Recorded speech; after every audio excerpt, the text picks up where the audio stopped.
So for this today, I'm going to show you how I do baseboard. I'm going to do the baseboard, and then I have to do corner round just because it's a wood floor. And I'm replacing it with some little bit thicker board than it's there, which adds a little bit of complexity because then it doesn't bend as well and you end up with gaps, but I like the look of it. So it's best to use a miter saw, power one, just so you get some nice clean cuts. You can do it by hand. You're just going to end up having to caulk a little bit better, clean it up a little bit. Definitely recommend a pneumatic nailers. These ones are the 18 gauge, but you really want the 16 gauge. You get the much longer, thicker nails to go in. You can usually use like an 18 gauge or something a little bit smaller just to tack down the corner round. Actually used, I think this is a 23 gauge. This is more for like woodworking, but it's a really nice, real thin that holds it enough, just especially just for the corner round. So those are some tools. I'll put all the different tools in the description. One of the best things I found is one of these gauges for measuring the angle, which is really helpful so that you can get a much better square corner, because very rarely do you have a square wall. So again, I'll put this in the description, and I'll try to talk a little bit about some of the techniques, or some of the things out of the ordinary, like when you have your wall's too long and you have to create a seam there. Or just kind of getting square and dealing with not square corners.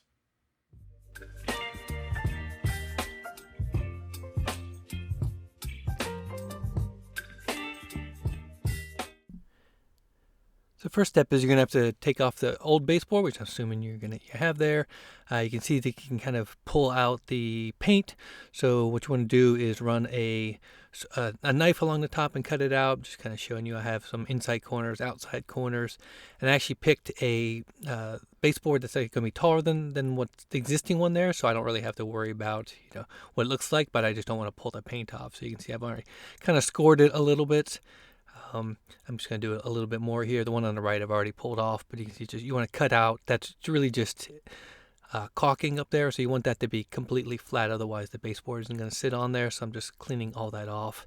Again, it depends, how old the house is. This one actually looks like they built a wall afterwards, so it's kind of stuck back here. So sometimes you might have to break the wood up to get it out. You can see this. If you can see the baseboard's actually sitting below the wood floor here. So just some work to do. Here I got the corner round. I'm actually going to try to save this. You can see you should be able to see where the nails are. So you kind of pry it out where the nail is. That works the best, and you can pull it out. Sometimes this stuff is a little not very strong, and you can break it. But like I said, I want to save it and reuse it, just so I don't have to go buy some more. And there's some edges right here. So just whatever tool you have, I'll usually like using a little mini pry bar and get my big pry bar in here. And then when there's overlapping seams, like make sure you don't break it, but it's really just trying to protect it as best you can if you're going to be reusing it. And then finally, see, here's an example where I didn't cut it very good, and it started ripping the paper off the drywall and pulling the paint with it. No good, but I think I fixed it up a little bit. Plus my trim was a little bit taller than this, so I was able to get that. And here's one showing like the baseboard actually was put in or before, and then they ran the wood over top of this, so it's kind of hard to see, but it's actually underneath it, so I couldn't pull it straight off the wall like I'm doing. I had to kind of gouge out. And of course they use big nails because it's his older house, so I had to work that a little bit. Normally you can just pull it off. Like I said, I had struggled with this for a while, so I had to actually break it because it's nailed into the wall, and so I couldn't pry it out because it's also behind the hardwood. But hopefully you don't have this kind of issues. But you just sometimes just work with whatever you have to do here, just so you want to get it completely off. So here it is, just kind of breaking it up, and then being able to, here you get a better idea. You can see how it was stuck underneath here, so I had no leverage to pull it out until I broke it up, and then so there was no nails. And I like to pre-paint mine. I found it easier to do, so I don't get it all over the floor. So paint the front, paint the top edges. With that, I usually like to use one gloss up higher than the wall. So usually semi-gloss or satin, depending on what the wall is, just so it gets kicked a lot. So I like to use these little mini rollers too. I think it's a little easier just because the trim's not very big. So again, the front, the top, the bottom's gonna be sitting on the ground, so you don't even need to paint that. Plus it's extra work, and this is just easier to make it to dry. So like I said, I like to paint it all, and then I'm going to cut it afterwards. but all the joints are going to be caulked anyways. So I found this is just the easier way to pre-paint it like this, especially when you don't have a lot to do. And it's easier than spray painting, I think, too. And I found this tool. I'll put it in the description. I think I mentioned at the beginning for measuring the angle of the wall. And it's really helpful because very rarely do you have it right at 90. I think this one was 91. And even a little bit of an angle will actually mess it up. And then the other issue here is if you start using thick trim like this and you've got, unflat walls, you end up with big gaps like this. So you're going to have to caulk it a little bit more. Or I think this one actually had to drywall it.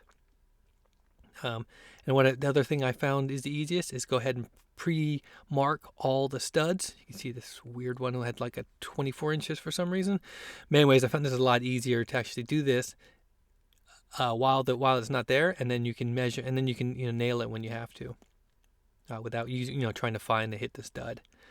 So obviously the way you want to do is measure. I like to cut the boards just a little bit bigger, like this one's a little over 57.5. I'll probably cut it maybe 57 3/4 or 5/8 or something like that, and then kind of work it in there. So like I said, it's the best to do it with a miter saw. Say a powered one like this, and trying to get the angle exactly right. So I like to cut it from the top. If you're an expert woodworker, you can probably see a problem here. Yeah, I forgot to plug it in. Anyways, once you get it plugged in, it should work a lot better. The sound, so you can hear it cutting in. I found it easier if you're cutting from the top like this than beveling. It's whatever your preference. And then what I like to do is dry fit as well.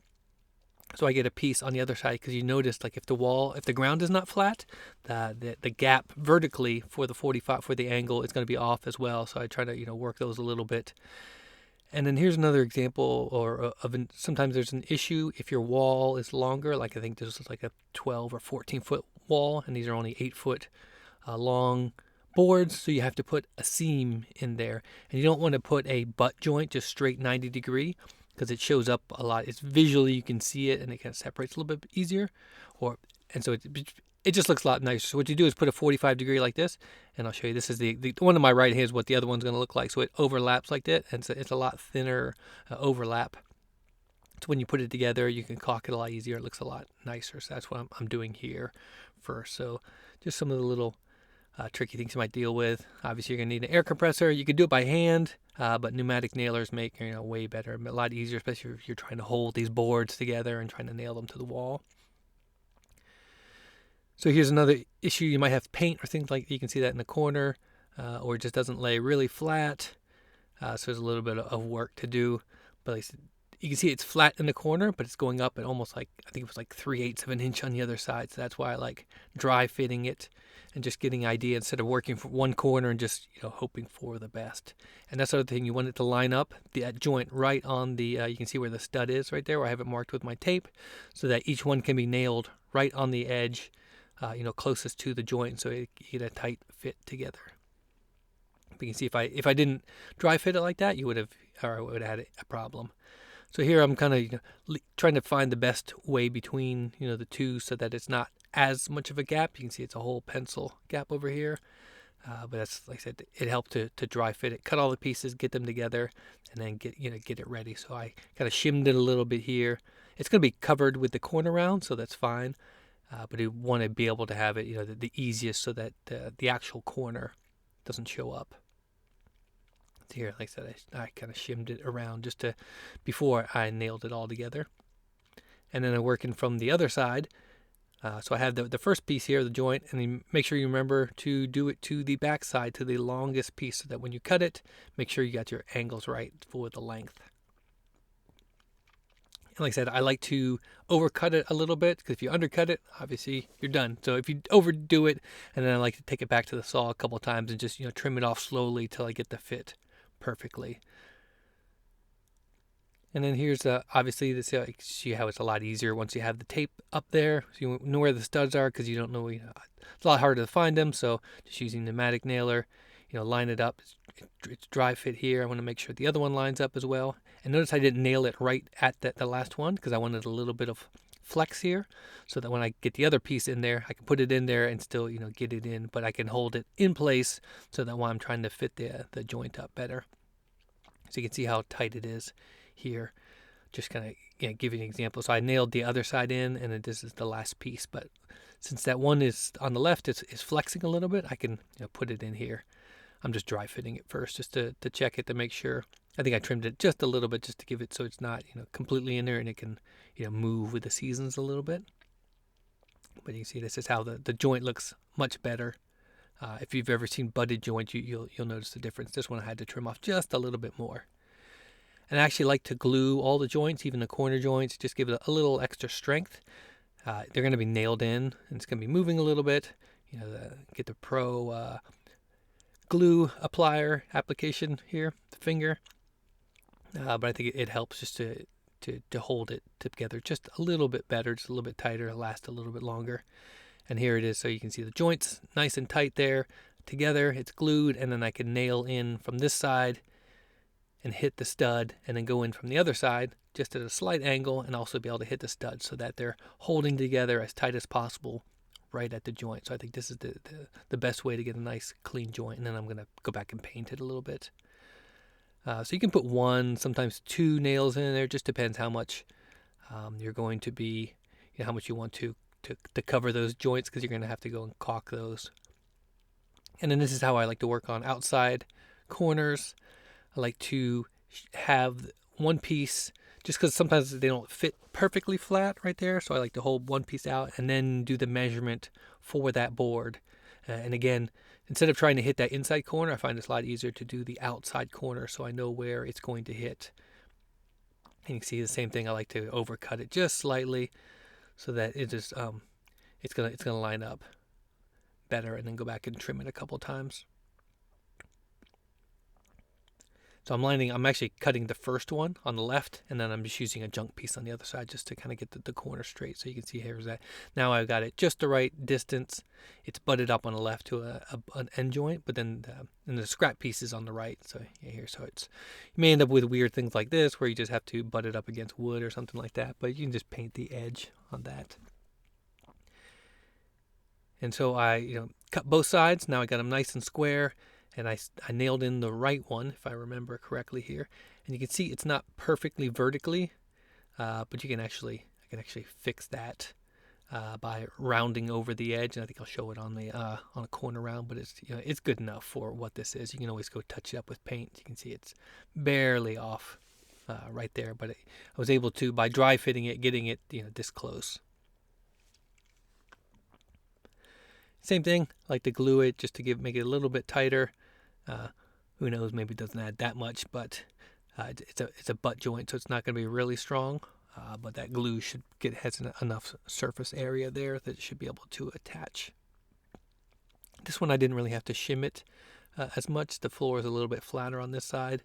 But again, I just want to push it together. I have my tape already marked there, so I can just do one hand. I already know where the stud is. I'm not having to look for it. Since I'm doing an outside joint here, I do two right there just to give it a little bit stronger. And I think at this point I'm all done with just this area. Yep, so it has to butt up on the side here. So the next thing I wanted to work on was the corner round.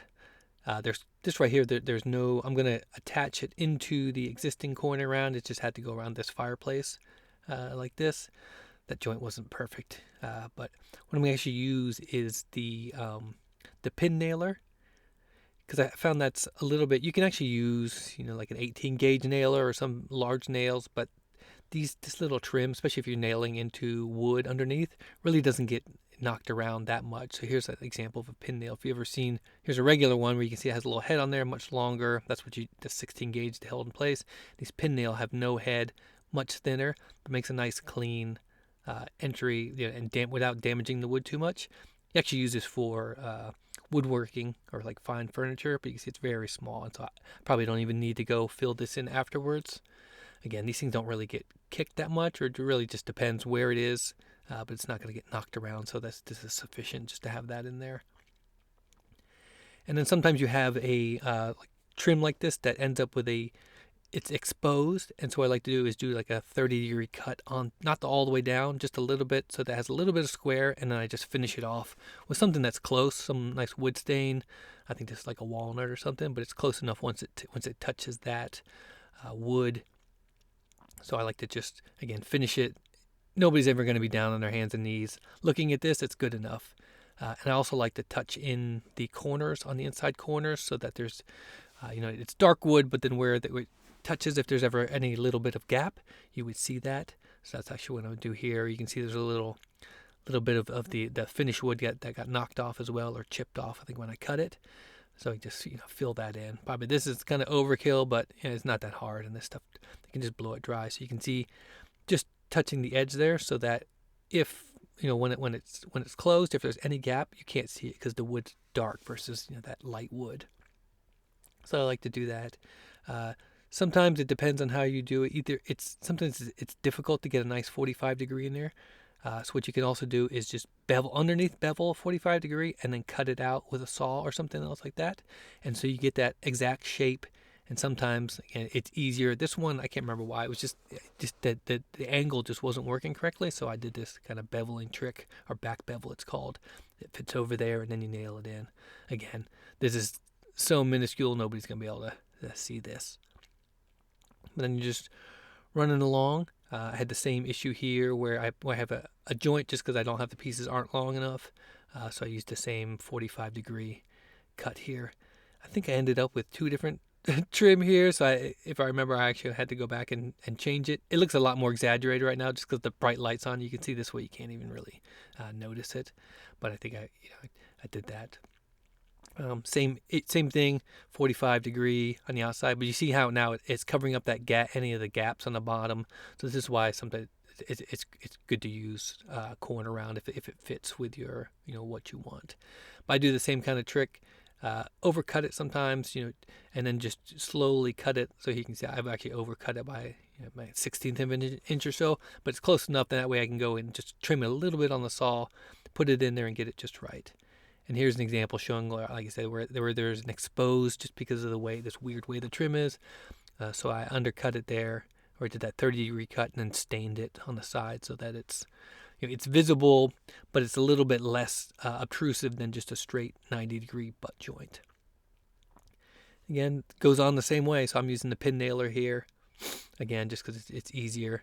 And then I go back later on and I'll actually fill in all those nail holes as well with. You can either use drywall or putty. Drywall works a little bit better, drywall putty, than caulk, I found, just because it works a little easier. And here's an example showing you how you can see that corner is somewhat visible. It's not perfect. So what you can actually do is a screwdriver, something that's slightly blunt, and just roll those corners together so that if it's slightly off, what it does is it bends the wood towards each other, and you can make it for a perfect corner. I actually do that on the white baseboard on the top as well. But this is just one of the little tricks, so you don't have to make it perfect, but you can always go back and fix it. And then once you're done, I actually switched here because I had a better video where I did this on my where I was doing it in the bathroom. Is you want to caulk all the joints anywhere that's visible. So if it butts up like this, like an end joint against this is a door frame, you want to do that. I've seen some places it really depends on. Sometimes they caulk it to the floor just to fill that joint. That's what I actually end up doing. It's usually in a bathroom. I've seen that. It doesn't work very good against hardwood. But you want to do again the wall to the drywall, or sorry, the wall to the baseboard.